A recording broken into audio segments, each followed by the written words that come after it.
webinar. I, Sheetal, your host for the day, wants to extend a warm greeting and good evening to all of you present here. On behalf of our whole SENS family, I welcome you all for today's international webinar on the topic Food Sector in a Post-COVID World.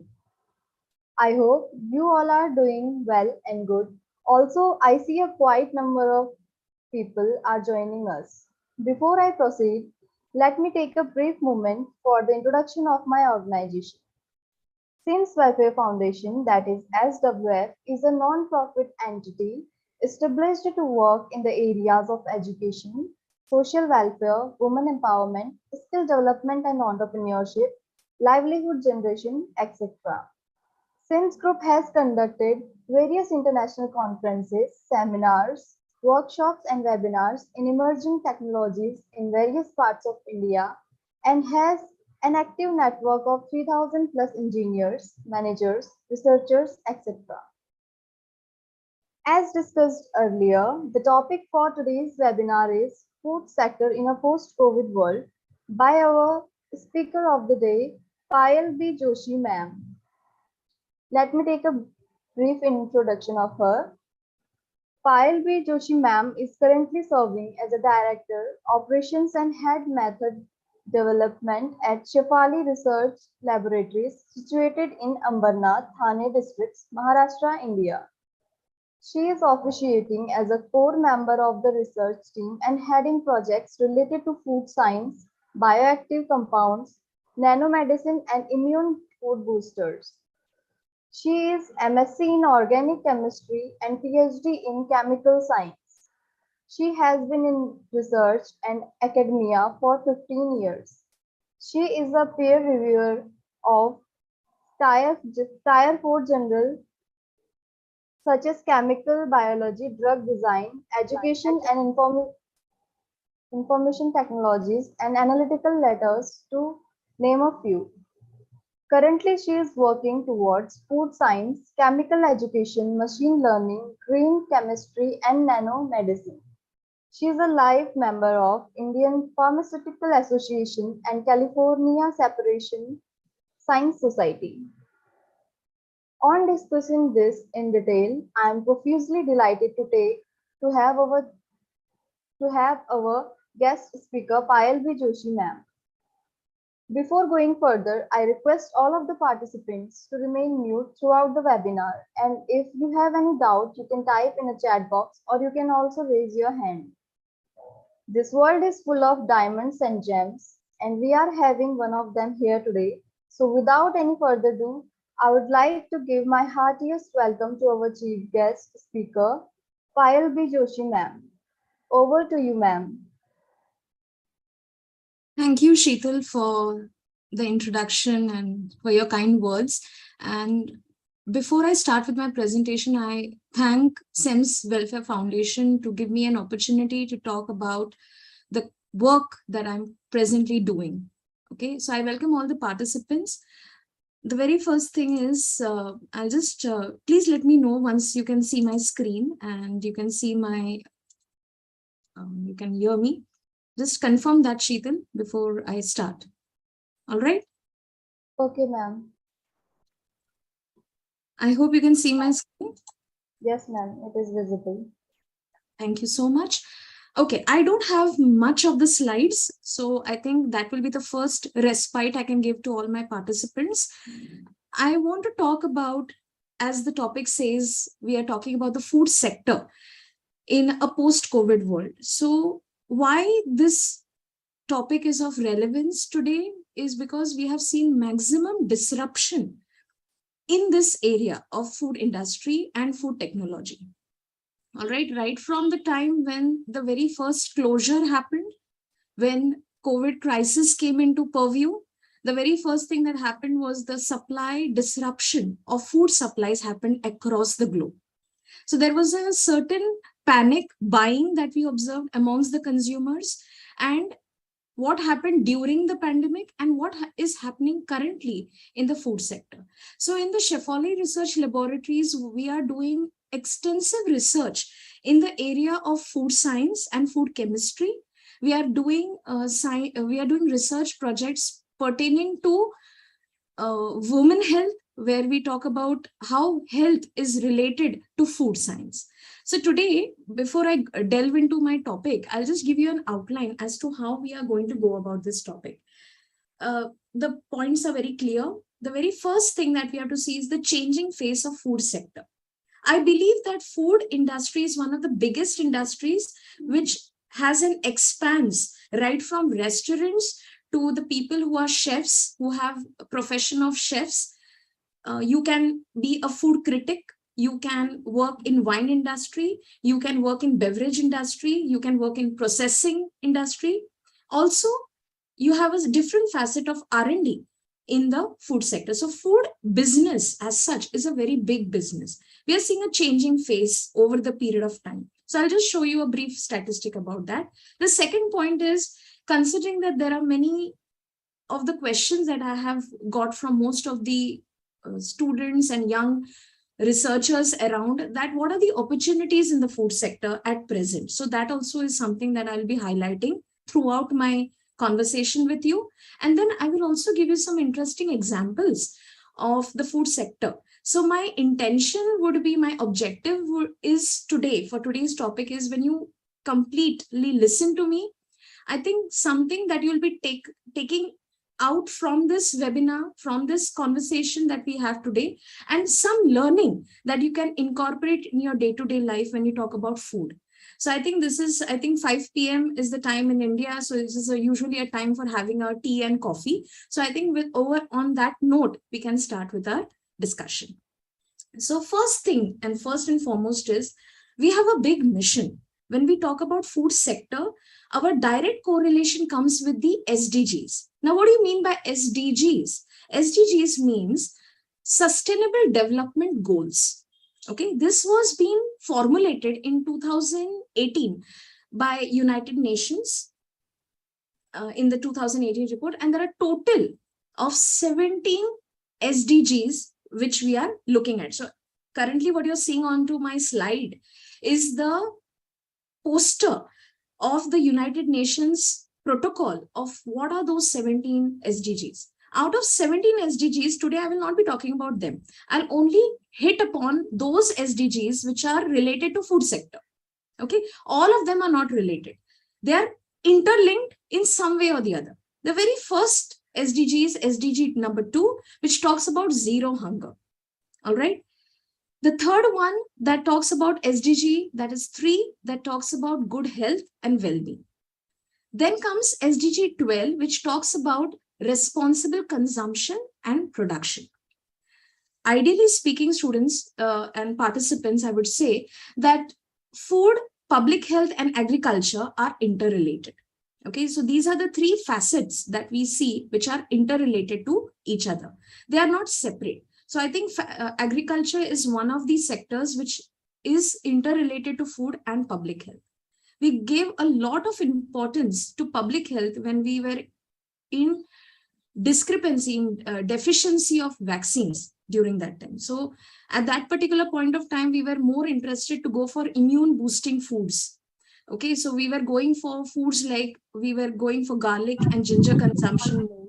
We were going for those consuming those supplements like vitamin C and vitamin D that time.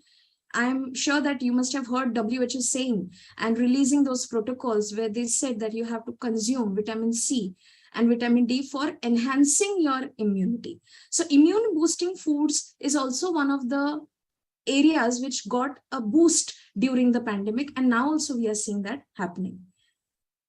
I'm also going to relate it to the agricultural practices. Now you may say that why we are considering the agricultural practices is because everything is interrelated.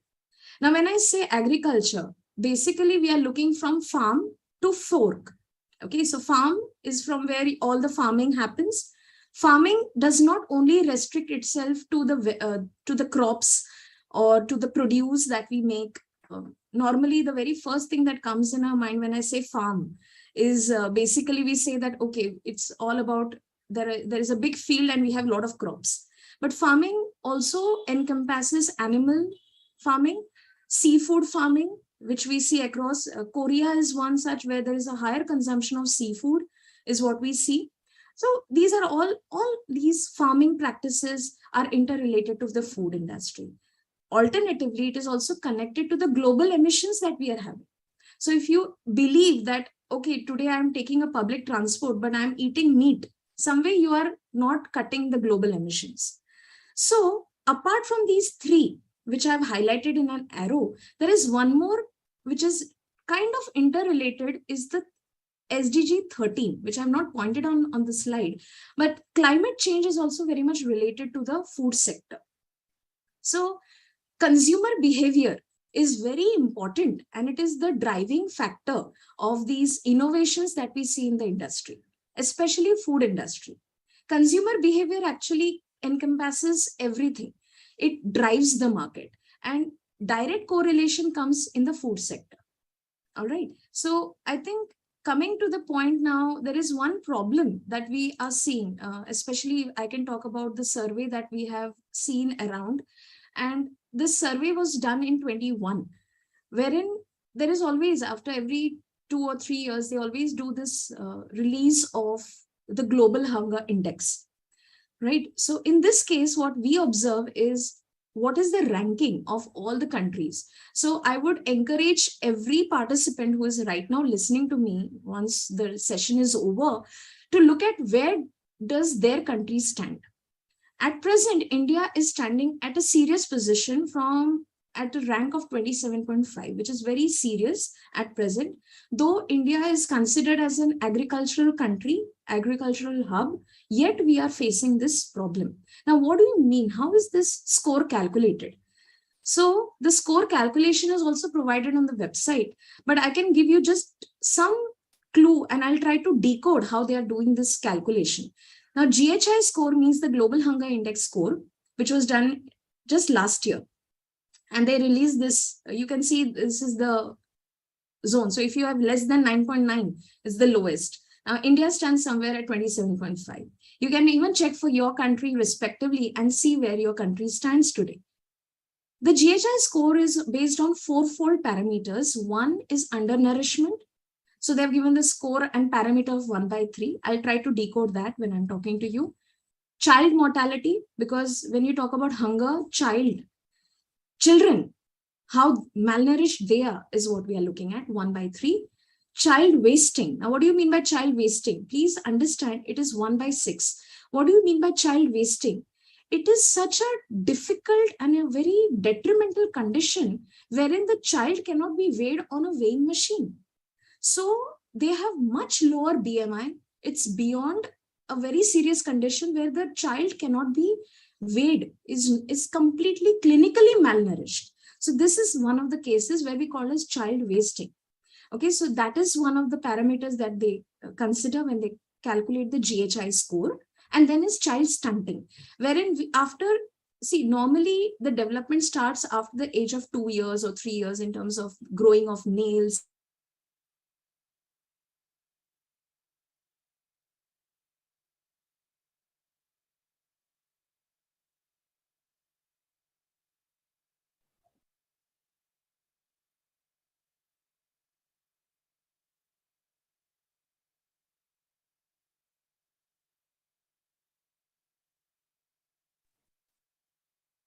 International Food Policy Research Institute.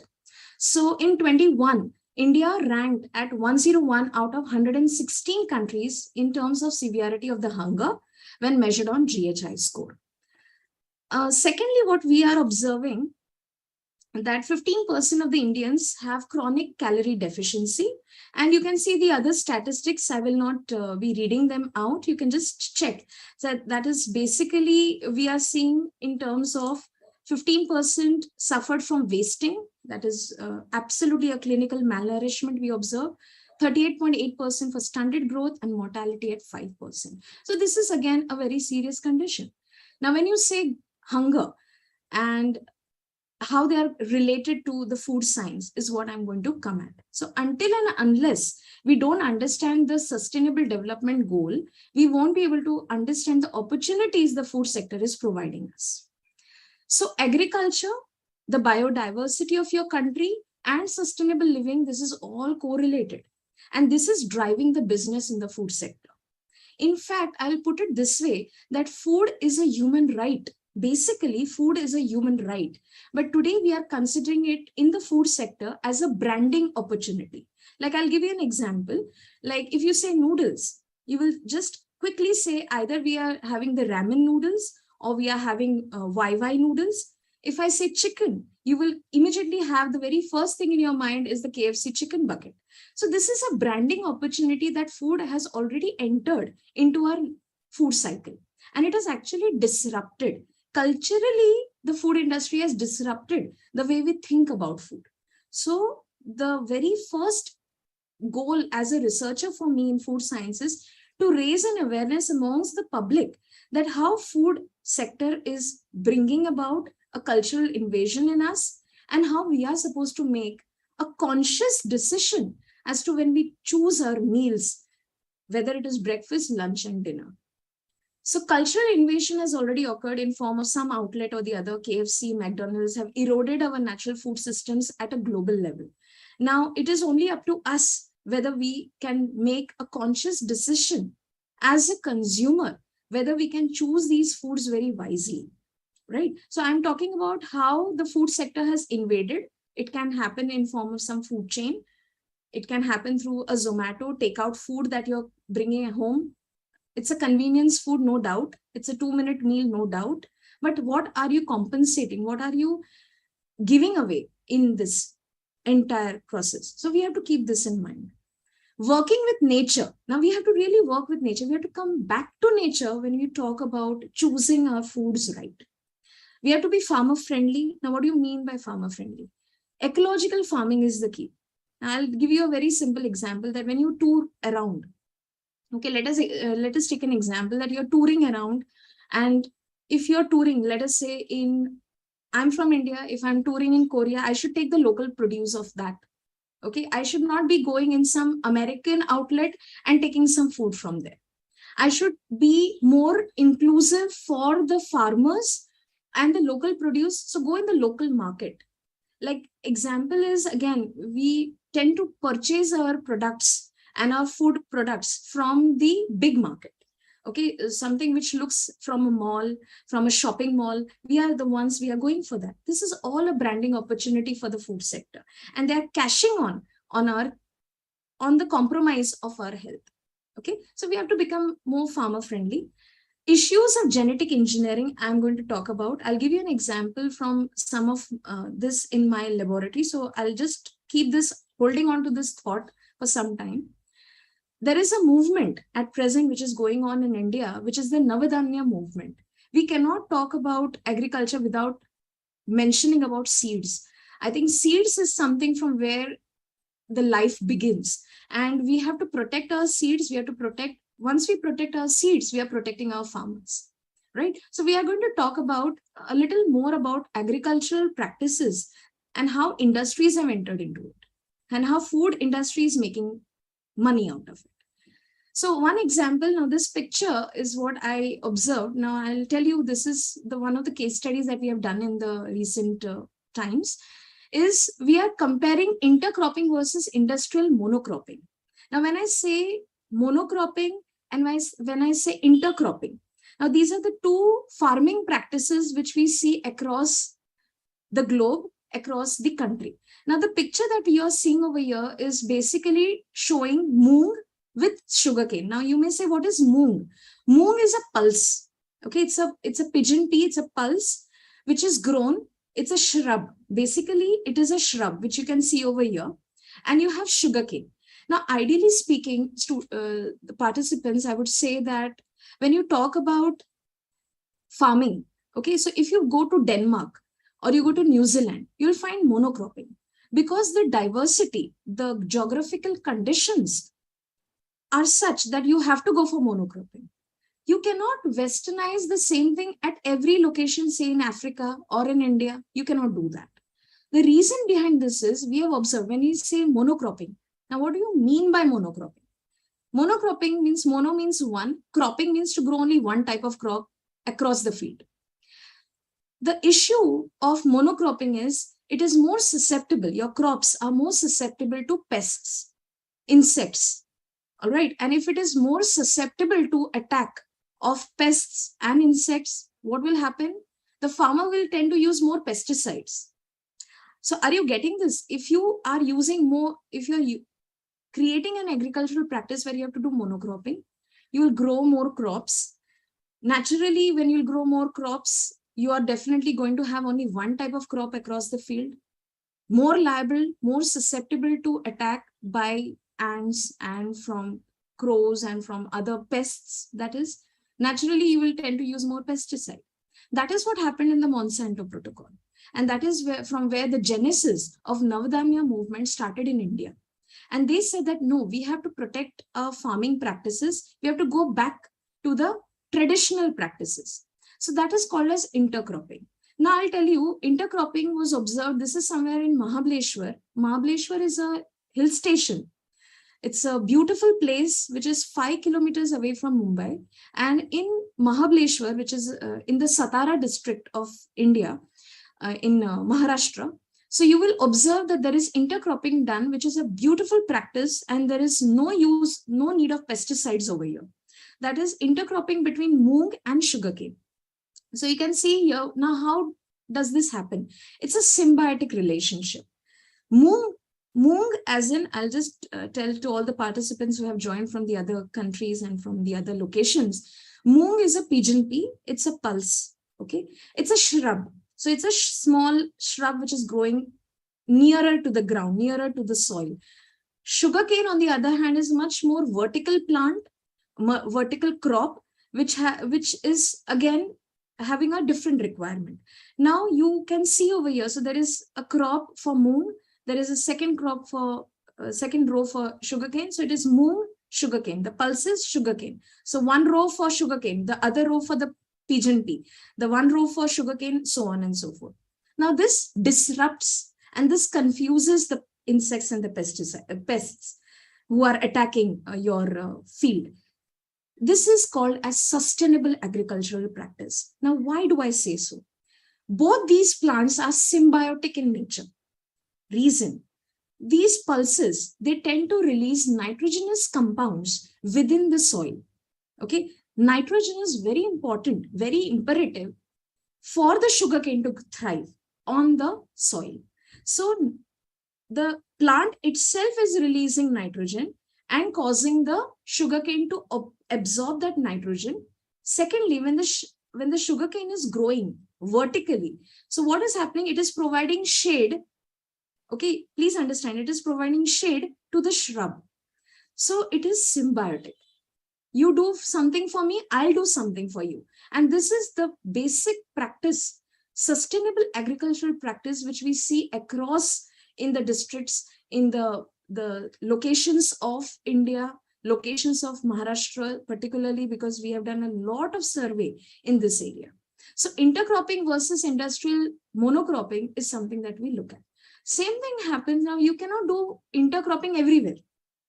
There is one argument that they say that, can we do intercropping everywhere? No, you cannot do it for rice. Okay, rice has to be done as a monocrop. So it depends upon which crop you're growing and on which soil you're growing. So these are called as sustainable agricultural practices. Okay, this also is synergistic. You will require less number of pesticides and insecticides on your field. Naturally, you will go for a better, and if you have lesser pesticide, when the product or the produce comes in your kitchen, you are definitely not going to use additional detergents, which came somewhere in the COVID time, that you have to use some kind of a detergent to clean the surfaces of the vegetables so that they become more lucrative, and it's basically another market that has come up, especially post-COVID, because we observed that if you have surface contamination, definitely your vegetables are getting contaminated. Let me put it this way. Let me raise an awareness. You don't need those products. Okay, just a simple water and baking soda is all that you need to clean the surfaces. You don't need these additional chemicals which has been propagated and branded to the market through some advertising company or through some advertisements on television. All right. So this is one example, and I hope it can create some awareness when you are bringing your produce into your kitchens. Next is, what is the trend that we saw which accelerated during the COVID-19? We saw that we were more interested until the vaccines didn't come up into the market, and we were worried that when shall the vaccines come. We were more interested in boosting our immune system. That became a priority for the consumer. Okay, apart from panic buying of all the local produce, whether potatoes or tomatoes, very commonly they were greater in demand in India. I'm sure that what happened in the other countries, I think other participants can definitely let me know. The major boosting of immune system was a priority for the consumers. Secondly, when the lockdown happened, what happened is we did not see restaurants opening up. So there was a greater awareness amongst the public to go for home cooked foods. So prepare your foods at home. And that is what we looked at. So there was no Zomato, no other branding opportunities from the market coming into our homes and take out food. So we gave more importance as a consumer for home cooked meals. And we used to take the pictures and put it on Instagram, right? So one thing is that post COVID-19, consumers' interest was enhanced in sustainable, healthy, functional foods. They increased rapidly. So the business for obtaining or for producing these supplements also enhanced. Increased intake of fruits was observed, herbal tonics was observed, and vitamins. So you must have heard vitamin C you have to take, vitamin D you have to take. Okay, you are enhancing your immunity. Secondly, make some herbal tonics. Okay, take tea and lemon, take tea and honey, and make those complement. So these complementing foods are called as functional foods. That also got a big market, and we got a big narrative that if we use these, we have no need to go for vaccine, which is again a misconception. Consumption of ginger, tea, and garlic also increased. Okay, so this is a pattern. So there is a direct correlation. So whatever consumers are choosing, we are observing that is impacting the agriculture also. It is also impacting the global emission, and it is also impacting the food industry. And they are making money out of the choices that we make on our plate. All right. So this is one of the things that we observed. And basically, when you talk about vitamin, is something I want to talk about. Vitamin highlights all about your bioactive constituents.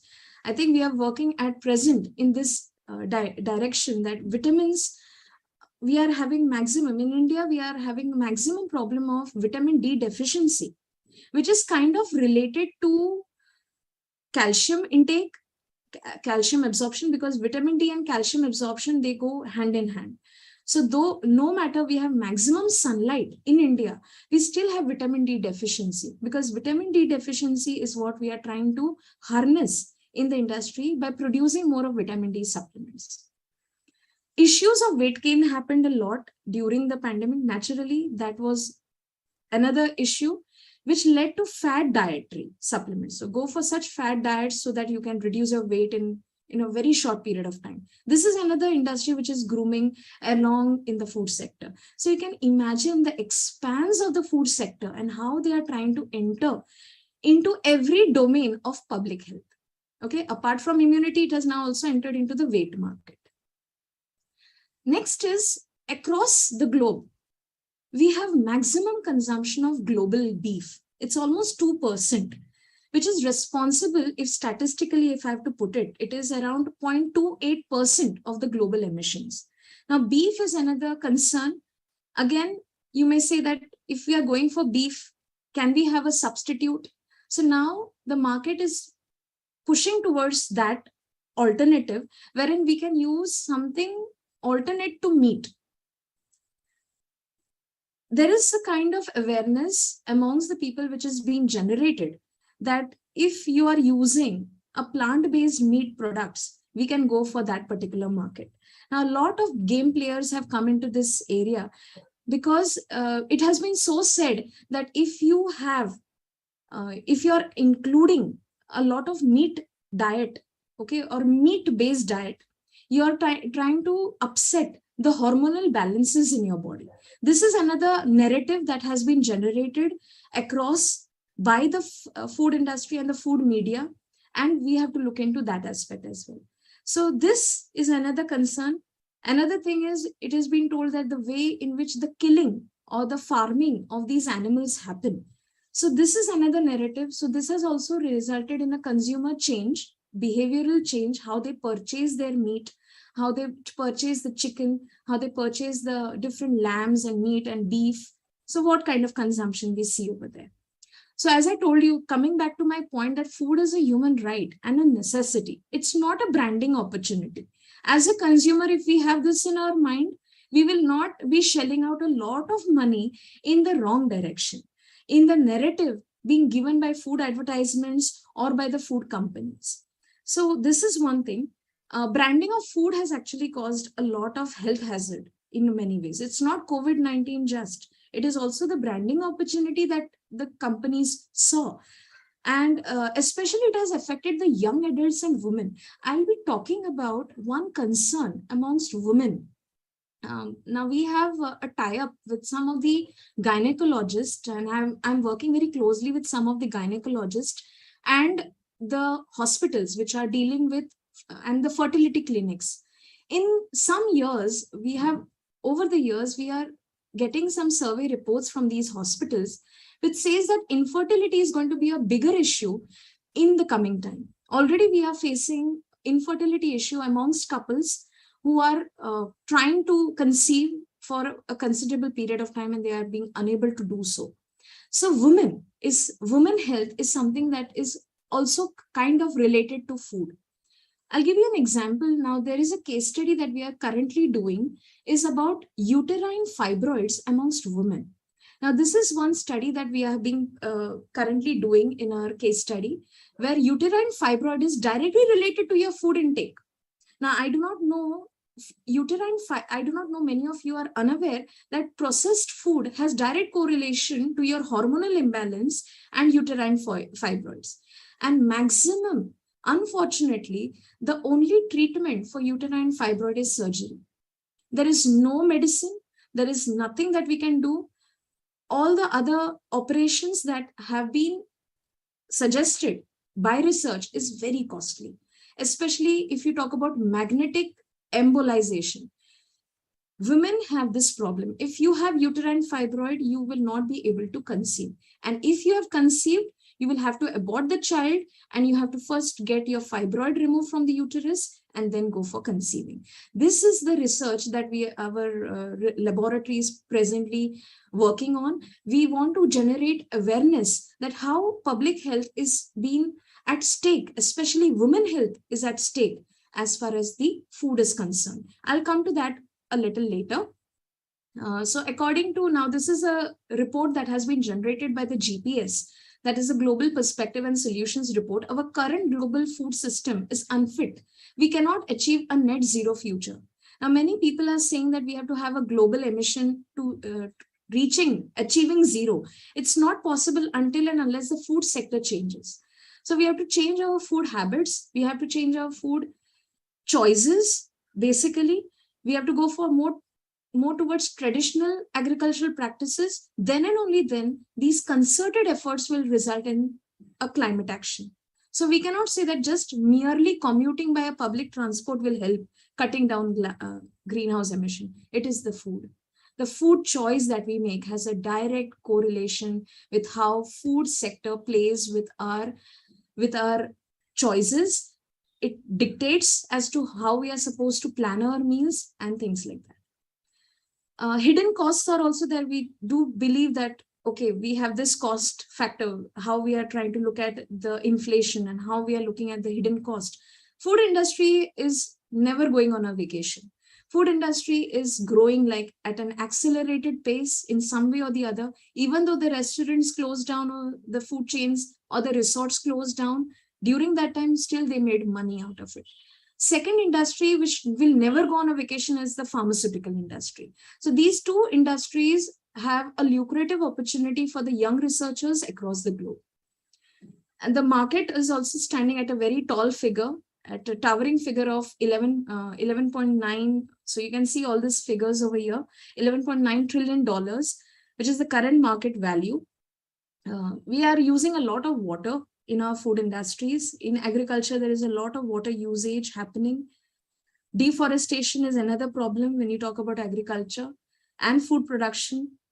50% of habitable land is used for food production itself, overall responsible for 1/3 of all the greenhouse emission. So I believe that food sector is something that really needs to take up the sustainable development goals into their vision and mission and start generating awareness amongst the public and take necessary action in that direction.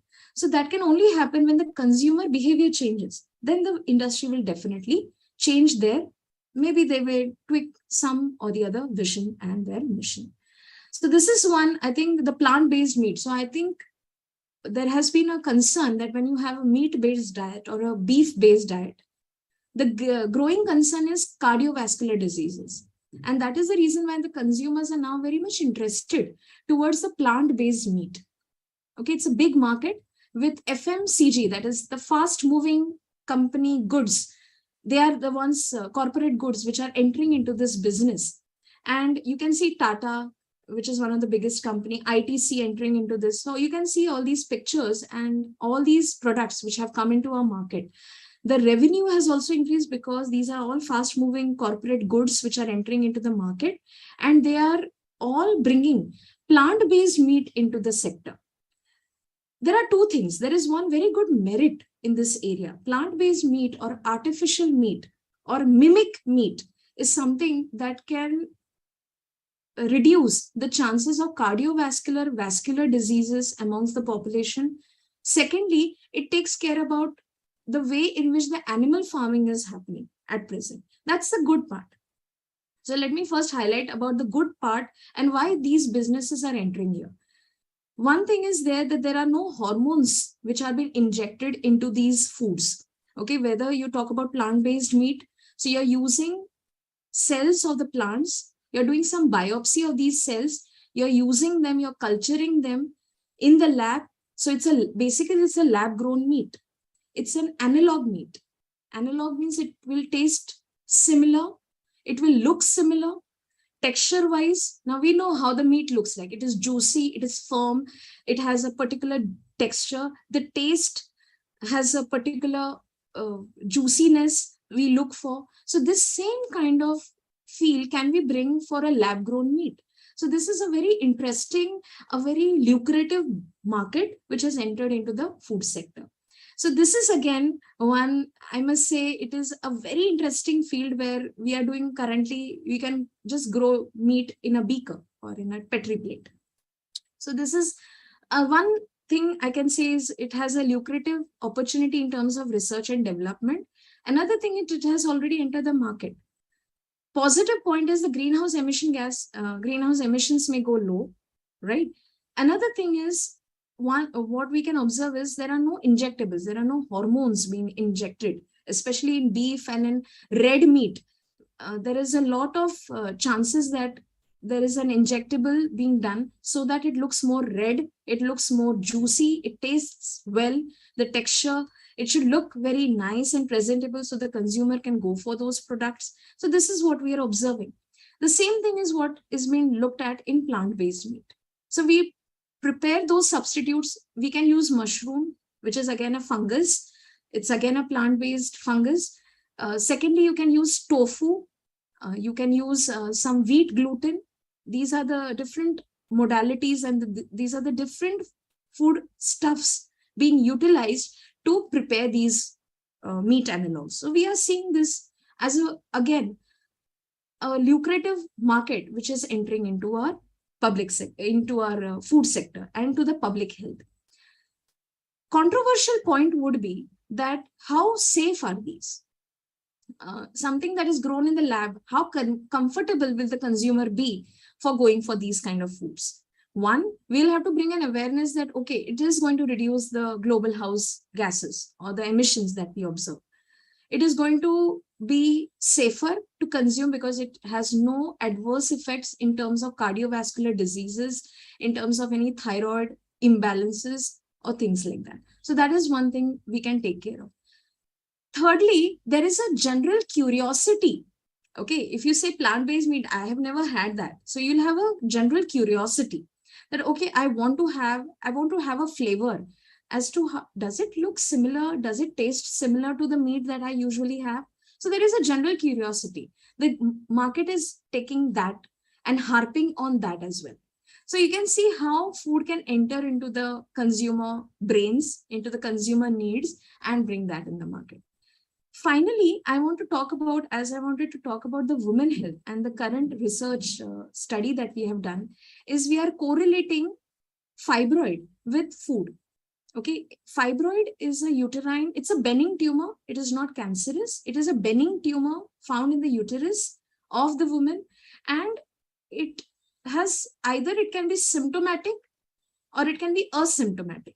Symptomatic, which means during that course, if the fibroid is at a accelerated growth, they will have a heavy bleeding. There will be cramping. There will be some kind of a symptom where the menstrual cycle gets disrupted. There is a heavy bleeding. So anemia is another condition that we observe if it goes unchecked. Major reason, the major reason that we are observing for the occurrence of uterine fibroids on a rise amongst women is due to higher consumption of salt, higher consumption of sugars. Now, from where do these come from? They come from all of your processed foods, the packet foods. All the packet foods that you're having at present, whether it is noodle, which is a 2-minute meal, whether it is your chips that you're having, any kind of, even sugar, even the table salt is a processed food. So they have all entered into your food chain. Very difficult. In fact, I would say impractical to replace them. So how do we replace them? How do we have a sustainable, a practical solution to change our diet? So we have to, first and foremost, we have to stop these processed foods, right? If we stop these processed food, I do not mean practically you can stop it. Some way or the other, we are busy with our lives. We are going to use some way or the other, we are going, but we can at least reduce the consumption, the overall consumption which has been observed. Why it is related? Processed foods have very high sugar and salt content. Secondly, it is all trans fat. So it all enters into your food cycle. It all enters into your circulatory system. It imbalances your hormones. And obviously, if it imbalances your hormones, if you have a higher estrogen in your body, definitely you're moving towards tumor. You're going to have fibroids, or much serious condition. If it goes unchecked, you may even have a cancer. So these things are, so we always say there is nothing that we are trying to scare our women towards this, but we want to generate awareness that your food choice is what is going to drive. My last point for the day is, what should we do? I believe that consumer has their role to play, but I think food sector has a bigger role to play. So I think what I would suggest, and whatever the collaboration that I am presently in, I work on the 3-way approach. The first approach is developing a framework. Second, we have to have a strategic forefront. We as me, I mean to say, not as a consumer, we as in, I mean to say the industries and current initiatives. So I'll just talk about the current initiatives which has already started in the industry. Developing a framework, you have to include all the SDGs. You cannot say that any business which is only making money is a bad business. You have to incorporate sustainable business model. So go for these SDGs, 2, 3, 12, and 13. So 2 is zero hunger. After, it should be achievable by 2030 is what the United Nations is talking about. 3 talks about your good health and well-being. So if you feel well, you will eat well and you will feel well. So good health and well-being goes hand in hand. Then 12, responsible consumption and production. So this is both way. Food sector has to be agriculture has to responsibly produce. Consumer has to responsibly consume. 13 is climate action. That is going to be taken care of if all the first 3 SDGs are taken care of. Understanding agriculture as per land and farming practices. We have to understand our farming practices. So whether it is seafood farming, whether it is your regular farming, which you're doing on the crop, I showed you an example of intercropping and monocropping. That is one of the cases. Strategic forefront is the research areas that got affected by the pandemic is the food safety, bioactive compounds, your vitamins, food security, and sustainability. Now, if I do not know if any of the participants are belonging to IT sector, I think IT is one industry, information technology. If you are belonging to blockchain technology, where the food supply chain is very much in vogue. So I believe that if you have a degree in this area, that is in blockchain technology, if you're in IoT, that is Internet of Things, you can help us in the food supply chain sector. That is the supply chain management. SCM is what we call it. So I think food supply and food safety is an area where I think we need engineers of belonging to IT industry, from IT sector. If you have a degree in that domain, I think you can definitely help the food industry in that. IoT is another, blockchain technology, as I told you. So these are the areas which you can touch upon. So it is not only open for scientists and for chemists and for natural sciences or for agriculture, it is also for engineers. This is one strategic forefront I think the industry should keep in mind. Current initiatives, as I told you, is meat analogs we are going for. Food as a brand opportunity, it is going to remain. So there is nothing that we can fight out. We have to have a branding opportunity. It is a lucrative opportunity because we cannot do away with finance. Obviously, money is the one that is going to keep it thriving. So branding opportunity will be there. But at this point, I think this current initiative can be taken not with the exclusion of SDGs. We have to take this into its opportunity. Supply chain. I told you that blockchain technology is very important. And food safety is again very imperative and an initiative from both the ends. Especially in terms of industry, we have to take into aspect how we are having a relentless supply. We should have our branding opportunity, but not at the cost of public health. You can have a branding opportunity, but don't take away the very fact that you are compromising the public health on a bigger scale. It is not a good business model. It is not going to go. It may happen for a year or two, you will get good profits, but it is not a sustainable business model. So on that note, I would like to end my presentation and my talk. If there are any queries or concerns, please let me know.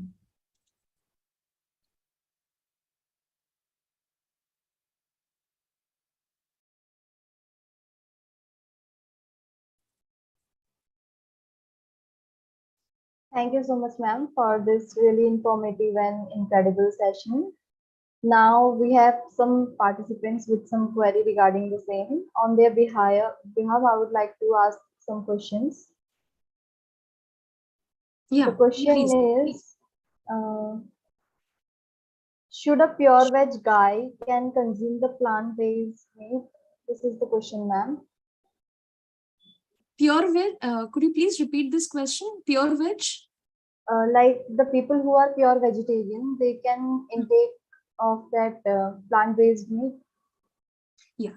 Now, plant-based meat, the very first thing that you'll have to keep in mind is basically they are made from the plant cells, right? As a consumer, you should be aware that these products, you can just go into these markets, you can go to these malls, you check the ingredients. Please don't just check that it is of a particular brand. Okay, we always see the brand. We say, okay, this is KFC, we should take it. It is from a Tata company, ITC company, it's a big company, we should take it. Please turn over the packet, read the ingredients. It hardly takes a time. It hardly takes some few seconds to just check. Those ingredients will help you understand that is it really vegetarian? Is it really plant-based in its true sense? Then and only then you can venture into this direction. Okay, let me put it this way. The plant-based analog meat is purely prepared from the plant cells. They are taken from mushroom cells. So if you, and I think vegetarians, they have a problem even with edible mushrooms. I think that is another concern. So that is one of the problems. So again, plant-based meat cannot be entirely a vegetarian diet as per your definition. So you as a consumer should have a definition of what do you mean by vegetarian. Are you getting this? So if you have an issue with eating, they are putting these mushroom cells. So they are going, because that has a typical texture and the taste of a meat based diet. You have to use mushroom. I'm telling you, we are using mushroom cells very commonly because they give us that bite, the juiciness that we want. Same thing goes for paneer, whether tofu, the processed cottage cheese is what you call. That also we are using. I hope that answers the question. So as a consumer, you please have a look at the ingredients. Okay, ma'am. If you guys have any more questions, you can ask.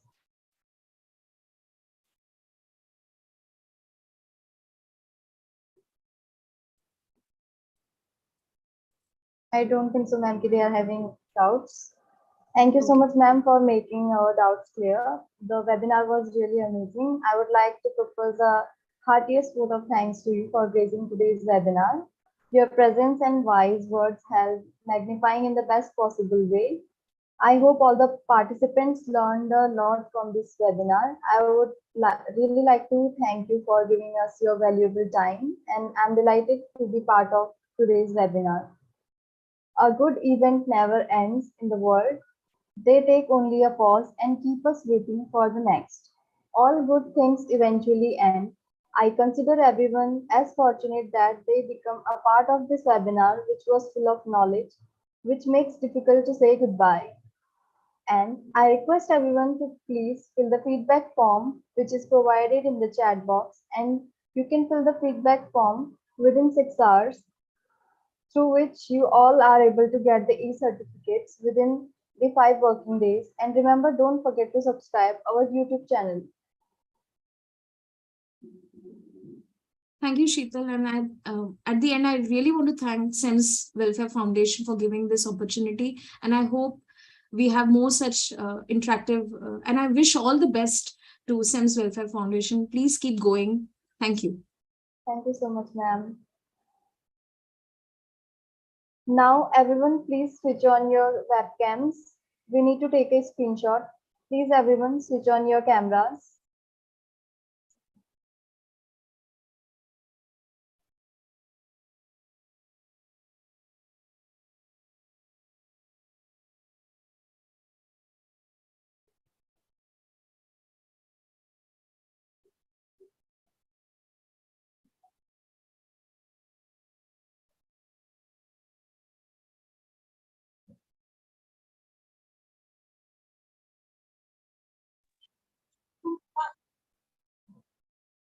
Thank you so much, everyone, for cooperating. Again, thank you all for attending today's webinar. And if you have additional questions, you can contact us by mail or telephone. We are happy to provide additional support to you.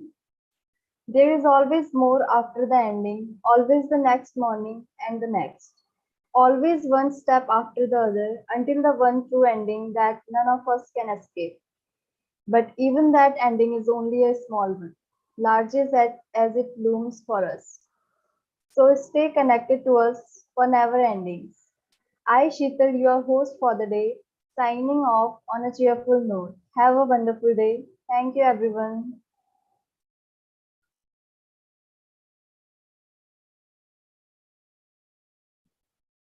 If you guys have filled the form, you can leave.